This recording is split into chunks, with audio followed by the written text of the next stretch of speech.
children, how are you all? I hope you all are good. So let's start a new chapter today, that is emergency care and home remedies. There is no fixed time and place for an accident. It can happen anytime. It causes a great loss of life and wealth. So we should be alert and follow some safety rules to avoid accidents. Sometimes when an accident occurs, we may not be able to get a doctor at once. The persons may be severely injured and in danger of losing his or her life. In such cases, an immediate help given to an injured person is called the emergency care or first aid. तो बच्चों, हमारे साथ accident कभी भी और कहीं भी हो सकता है, उसका कोई फिक्स्ड टाइम नहीं होता.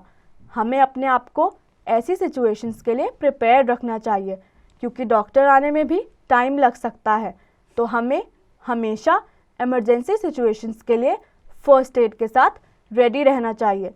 अगर आप फर्स्ट एड और इमरजेंसी किट के साथ रेडी होंगे तो आप इंजर्ड पर्सन की जान को बचा सकते हैं. अगर डॉक्टर का वेट करते रह जाएंगे तो उस इंसान की जान भी जा सकती है. Home remedies. In the case of minor accident such as cut, bleeding, minor burns and insect bites, we can treat the patient at home. Thus, treating someone with minor injuries at home is known as home remedy. तो बच्चों, कुछ minor accidents भी होते हैं, जैसे कि किसी insect का काट जाना, कोई कट पड़ जाना, कोई बर्न हो जाना या चोट लग के खून आना. तो ऐसी इंजरीज़ को हम घर पे भी ट्रीट कर सकते हैं. अगर हम ऐसी इंजरीज़ को घर पे ट्रीट कर सकते हैं तो ये होम रेमेडीज़ के अंडर आता है. Fact to know: blood is made up of various cells, red blood cells, white blood cells and platelets. तो बच्चों, हमारी बॉडी में जो ब्लड यानी खून है वो बहुत से सेल्स से बना होता है, जैसे कि red blood cells, white blood cells and platelets. Platelets help in the blood clotting. Platelets की वजह से ब्लड क्लॉटिंग हो सकती है. First aid box. Different accidents may cause different types of problems. तो बच्चों, अलग अलग एक्सीडेंट्स की वजह से अलग अलग प्रॉब्लम्स आ सकती हैं. Emergency care and home remedies vary according to the problem. जैसी सिचुएशन है और जैसा एक्सीडेंट है, फर्स्ट एड उसी पे डिपेंड करती है. For emergency care we must have a first aid box at home. Emergency के लिए हमारे घर में एक फर्स्ट एड किट होनी ज़रूरी है. This box must contain the following things: small scissors to cut a bandage, banded, a bandage to wrap the wound, cotton, Dettol, antiseptic cream. बच्चों, हमारे फर्स्ट एड में ये सारी मेंशन्ड आइटम्स ज़रूर होनी चाहिए. The emergency care and home remedy for some common emergencies are coming up: bleeding, cut and wound. When skin of the body is cut, hurt or bruised, it bleeds. This is called an injury और अ wound. तो बच्चों, अगर हमारी skin पे कोई cut पड़ जाता है, कोई चोट लग जाती है और खून आने लगे तो हम उसे इंजरी या वूंड बोलते हैं. Wounds should be covered, otherwise germs can enter the wound. हमें अपने वूंड्स को कवर करके रखना चाहिए, वरना उसमें इंसेक्ट्स एंटर कर सकते हैं. The man giving first aid should also wash his hands before cleaning the wound of the injured with an antiseptic solution and lukewarm water. तो बच्चों, जो इंसान इंजर्ड पर्सन की फर्स्ट एड कर रहा है उन्हें अपने हाथ एंटीसेप्टिक सोल्यूशन एंड गुनगुने पानी से वॉश करने चाहिए. Then an ointment should be applied. ऐसा करने के बाद उन्हें इंजर्ड पर्सन पे ऑइंटमेंट लगा देनी चाहिए. If bleeding does not stop, press the pressure points with your thumb and fingers. One should bandage wound with sterile bandage. तो बच्चों, अगर ऑइंटमेंट लगाने के बाद भी ब्लीडिंग नहीं रुकती तो प्रेशर पॉइंट्स को प्रेस करना चाहिए जिससे कि ब्लीडिंग रुक सके, और बैंडेज हमेशा स्टेराइल बैंडेज से ही करनी चाहिए। Burns, we often see skin burns. Major things that cause burns are steam, crackers, fire, acids, etcetera. तो बच्चों, ऐसा भी होता है कि कभी कभी हमारी स्किन जल जाती है एसिड, स्टीम या आग की वजह से। In case of minor burn, apply cold water और ice cubes on the burnt part of the body. Then apply an antiseptic cream on it. अगर हल्का सा ही आपका हाथ जला हो तो आप उस पर ठंडा पानी या बर्फ़ से रब करें। ऐसा करने से आपको आराम मिलेगा और वो करने के बाद आप उस पर एंटीसेप्टिक लगाएं। In case of major burn, victim should be covered with a blanket. This puts off fire by cutting air supply. अगर किसी इंसान को ज़्यादा बर्न हुआ है तो उन्हें ब्लैंकेट से कवर कर देना चाहिए, ऐसे हवा नहीं आ पाएगी और आग बुझ जाएगी। Tell the person to lie down and keep his her calm, then call an ambulance immediately.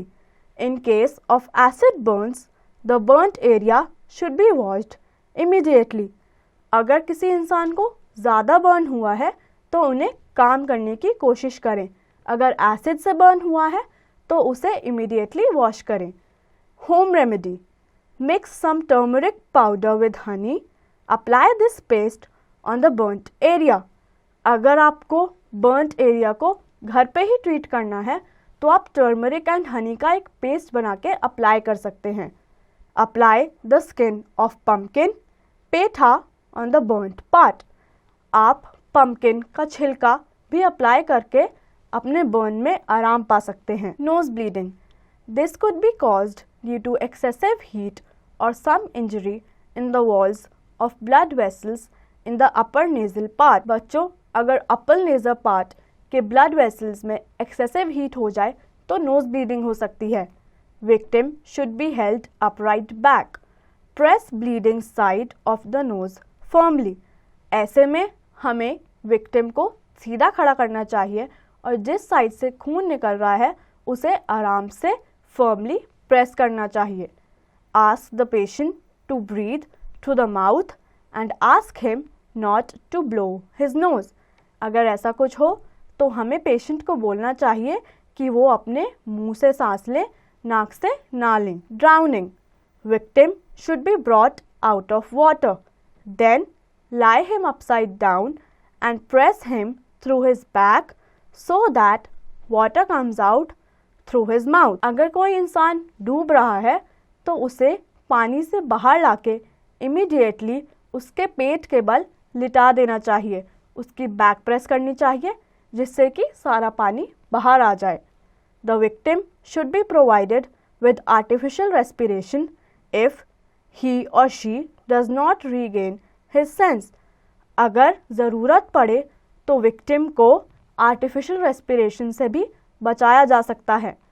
Fact to know, do not apply ice on the part which gets burn, instead pour some cold water on this part and apply an antiseptic cream. बच्चों, अगर आपके कहीं burn हुआ है तो आपको उस पर डायरेक्ट आइस नहीं लगानी चाहिए। कोल्ड वाटर से उसे वॉश करके उस पर एंटीसेप्टिक लगाना चाहिए। Electric shocks, if someone suffers an electric shock, put off the main power supply. Never touch any electronic gadget और the victim before switching off the main supply.